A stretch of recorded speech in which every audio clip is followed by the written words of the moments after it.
Cari amici, 8 di agosto è il compleanno di Roger Federer, quindi tanti auguri Roger. E qui direttamente da Tennis Warehouse Europe, grazie mille Alex, grazie mille ragazzi. Ho appena ricevuto con un timing perfetto.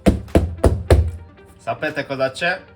Lo sapete, ma prima di aprire e scartare insieme questo bel pacco, che sarà sulle prime impressioni di quello che già sapete di cosa si tratta, vi ricordo di mettere un bel mi piace al video, iscrivervi al canale, sostenere la community, abbonarvi come fan, super fan o extra fan. Trovate tutti i link in descrizione qui sotto per sostenere la community, ma bando alle ciance, partiamo subito. Ho iniziato a tagliare con la taglierina, quindi adesso vedo che ci sono due telai dentro ragazzi, due telai. Partiamo col primo, eccola qui signori, RF01. E intanto facciamo partire Roger qua dietro che ci racconta un pochino con me che è nata l'idea di questa racchetta. Sì, perché tutto va indietro al 2022, quando Roger stava pensando di tornare nel circuito, e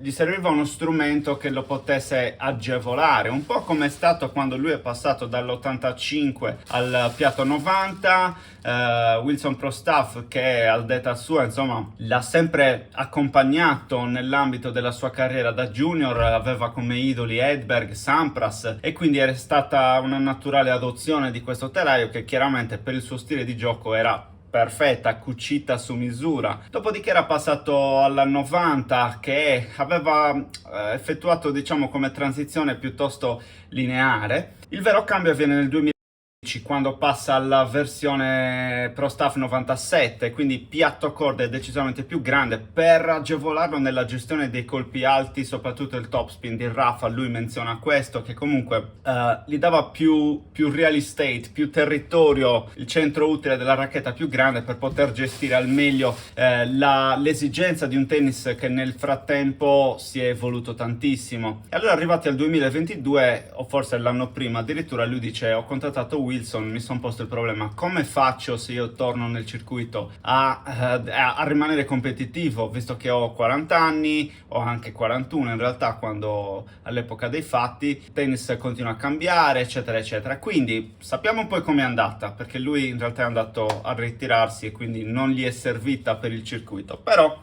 diciamo che ci sta che si sia fatta un'operazione di questo tipo per lui, quindi la racchetta di Roger Federer per Federer, ma anche un'operazione comunque commerciale di marketing che può essere appetibile per tutti i grandissimi fan di Roger che ha lungo e in largo per il mondo. Sicuramente venderà molto più questa racchetta che la Speed Legend, ragazzi, questo è un dato di fatto. E poi chissà se lui davvero utilizza comunque questa racchetta, perché le racchette della linea RF01 sono tre: la Pro, la Standard, diciamo così, RF01, e la RF01 Future, che è quella di base, e la 280 grammi. E poi ci sono le altre due che sono un po' più agonistiche. Ma adesso ho parlato abbastanza, sarete già skippati a questo punto.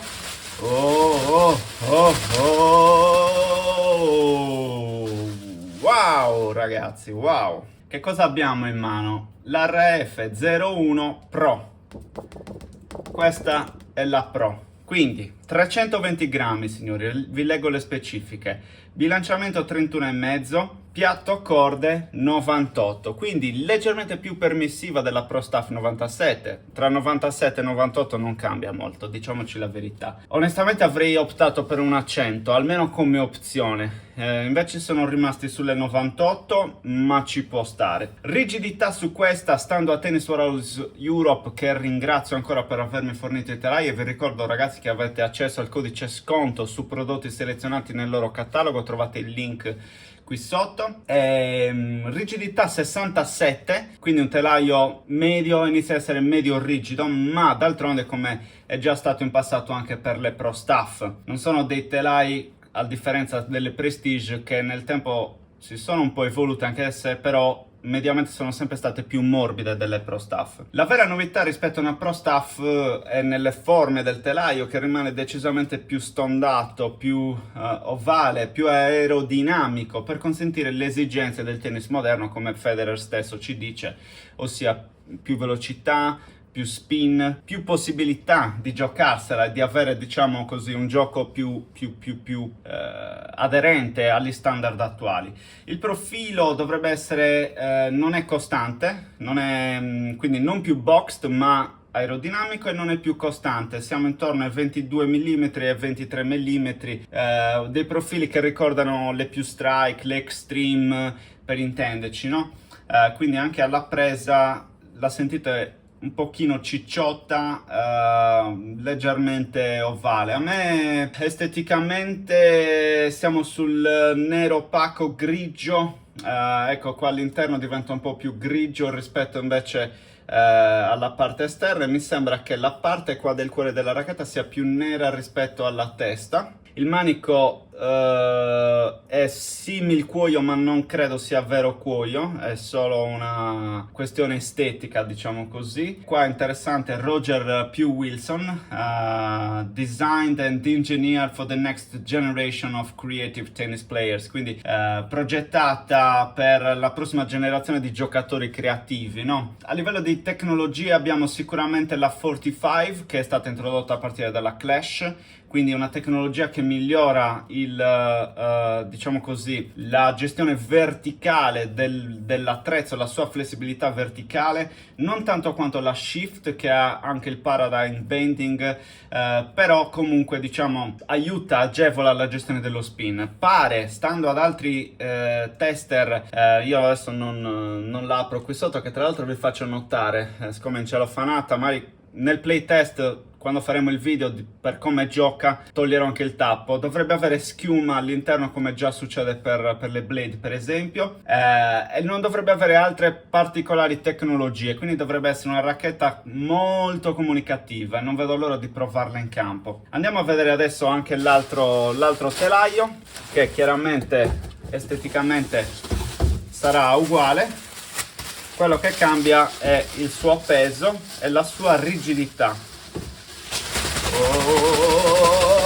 Olè, eccola qui. Beh, si sente decisamente più leggera al tatto, quindi questa è la 01 1619, entrambe sono 16-19, questa è la versione da 300 grammi, sempre bilanciamento 31,5, e la differenza sostanziale è proprio quello, 20 grammi di peso di differenza, con una rigidità che in questo caso, stando a Tennis Warehouse Europe, si abbassa a 64, quindi questa potrebbe essere una Izone 98 un po' più cicciotta, perché la Izone 98 qui ha un profilo di 19,5 mm, quindi effettivamente io che la utilizzo è più stretta al cuore. Per il resto, secondo me questa è una racchetta con cui io mi troverei molto bene, la 300 grammi. La 320 già me la immagino sarà per un pubblico veramente più allenato, più agonista, più tecnico, di valore, ecco. Fatico a vederla in mano ad una quarta categoria, a un terza categoria bassa. Poi si può giocare, se vogliamo andare a divertirci, ragazzi, è chiaro che ci posso giocare io, ci può giocare tu, ci può giocare chiunque, però ai fini di competitivi, di un torneo, 6 giorni di fila, partite da 2 ore, non lo so, una 320 grammi chi se la può permettere. Per il resto, ragazzi, credo che ci siamo. Venderà tantissimo,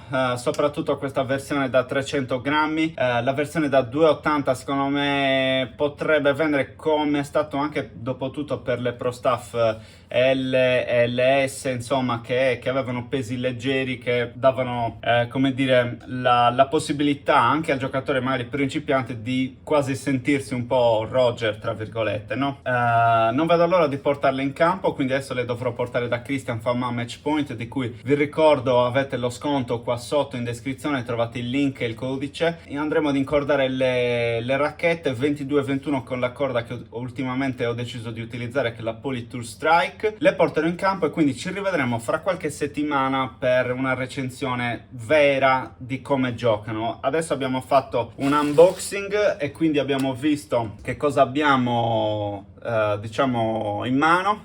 Esteticamente sono due bellissime racchette, dei design molto eleganti. Ecco qui la scritta Wilson qui il logo RF che vi ricordo Federer non poteva nemmeno utilizzare perché era stato blindato o rimasto impigliato nei contratti e nella liaison con la Nike, poi tutto si era risolto e quindi ecco un primo segnale, un simbolo RF anche qui sul manico, chiaramente qui nell'etichetta, anche qua su in alto ci sono questi dettagli di queste righettine qui che salgono. Vuole essere un design secondo me luxury, un design molto stiloso, con il nero a farla da padrone chiaramente, quindi conferisce diciamo un'aurea di esclusività, no? Un club esclusivo, un po' come è successo con la Speed Legend. Su questo mi sono già espresso, non credo che la Speed Legend venderà un terzo di quanto venderanno queste RF, che da oggi sono disponibili sul mercato. Il livello di qualità è mediamente alto, la verniciatura è piuttosto bella, è molto simile a quella della Blade V9, forse leggermente più opaca in realtà, anche al tatto. A livello di aerodinamica è molto buona, mi ricorda a tratti una Speed, l'ho detto a qualcuno nel gruppo. Insomma dai, non vedo l'ora di provarla. Ditemi qui sotto nei commenti che cosa ne pensate di questa operazione di Roger, se proverete questa racchetta, se la comprerete anche solo perché sostenete Roger e magari la appendete al muro, non lo so. Io non vedo l'ora di provarle, quindi ci rivediamo fra qualche settimana per tirare le somme di come giocano questi telai. E quindi se ti è piaciuto questo video metti un bel mi piace, iscriviti al canale e sostieni la community.